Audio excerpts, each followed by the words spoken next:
Fred here, welcome back to the Gear Obsession channel. In this episode, we'll be taking a look at the Kershaw Chive.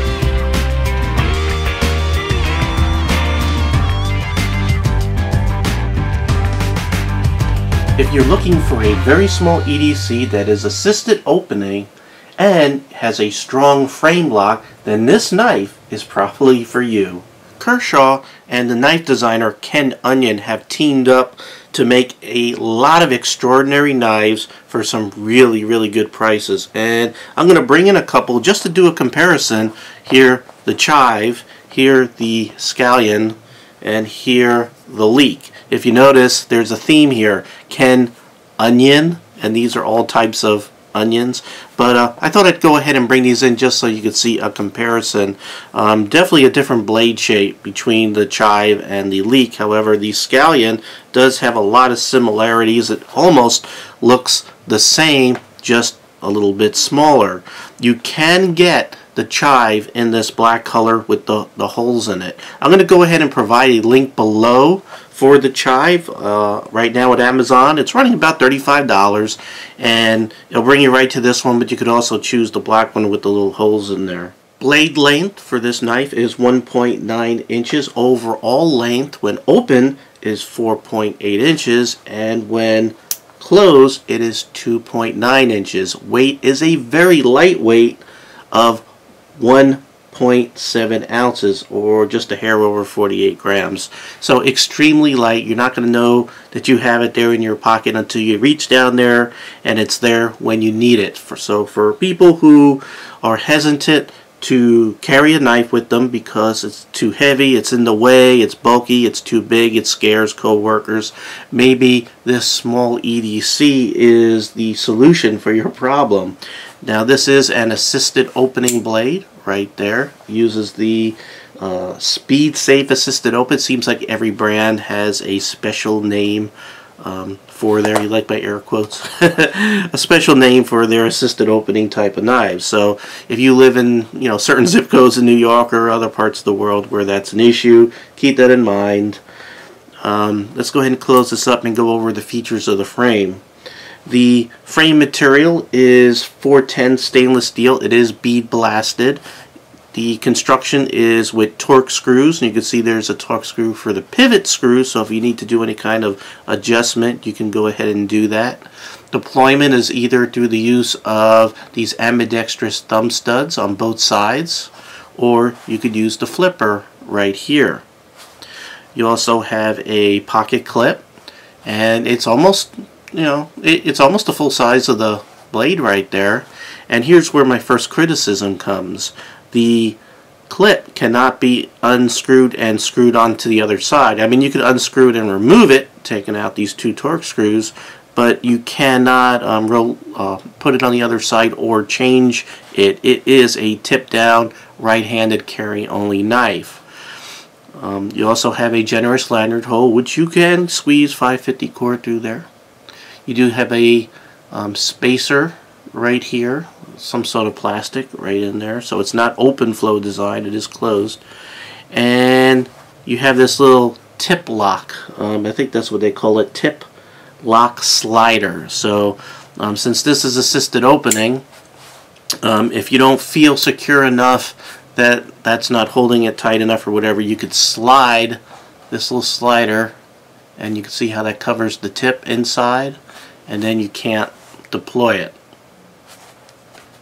We'll go ahead and open that up. I would expect that probably with age, if you use this a lot, it'll loosen up. Thankfully they did think ahead and put a Torx screw right there, so you could probably tighten it up or remove it if you don't like it. Let's go ahead and deploy it. I'm going to deploy it with the flipper right there, and you can see it's extremely fast. Now out of the box, it wouldn't open up all the way sometimes. It was a little slow. I went ahead and put a couple of drops of oil down in there, and now it flies open like no tomorrow. I noticed when looking down in here that it looks like it has bronze phosphorus washers, not Teflon, which I prefer.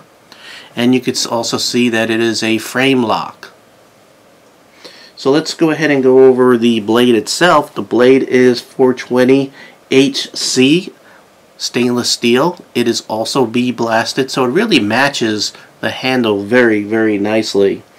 And really, that is all the specs. Now, as far as aesthetics, the blade has a very, very nice recurve there. And you can see that the flipper ends up coming down here and acts as a finger guard or hand guard, which is a good thing because the handle of this knife is very smooth. So you have to do other things to make it so your hand does not slide onto the blade when stabbing. They also provide a little bit of jimping right down in here. It's somewhat functional, but it's not sharp enough to be very functional unless you're really pressing into that as hard as you can. Then it is. So I would have liked it just to be a teeny bit sharper, but other than that, I don't have too many criticisms of this knife. So let's go ahead and run down the tests that I normally do with these knives. Let's go ahead and fold it back up and take a look at blade centering, and you can see it is right on. Blade retention, really good. It has not opened up on me, and again, you also have that extra safety if you want to go ahead and utilize that. Opens up nice and quick. Lockup is right where you want it to be. That is secure enough behind.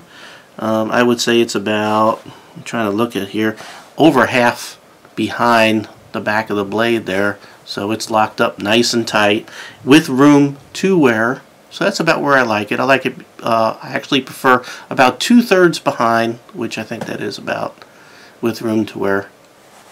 Lock up, there is no up and down play, there's no side to side play, so well done there. And now it's time to break out the paper. See how sharp it is. Most Kershaws that I know are usually very sharp out of the box. This one, maybe it's am I doing something wrong? Well, it's not push cutting, so I have to give it a little bit of slicing motion there. So not quite as sharp as some other Kershaws I own. Let's see if it can shave. Fortunately, I have a lot of hair, and you can see it will shave. Right there, you can see now I have a bald spot. So it is definitely sharp enough out of the box, especially for a small EDC. However, you can touch it up if you want to get that super duper razor paper push cutting edge.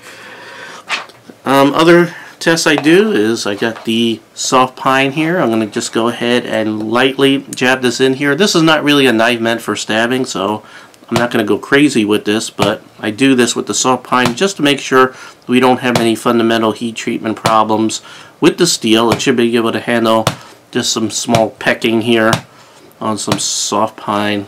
Make sure the heat treatment is good, which it is. One other thing that I really like about this knife is that it's made in the USA.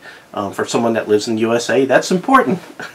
Especially even with Kershaws. Not all Kershaws are made in the US. So to finally come across one that is by a knife designer that's pretty famous, Ken Onion, and it's made in the USA, and it's constructed really good, are all just big bonuses for me.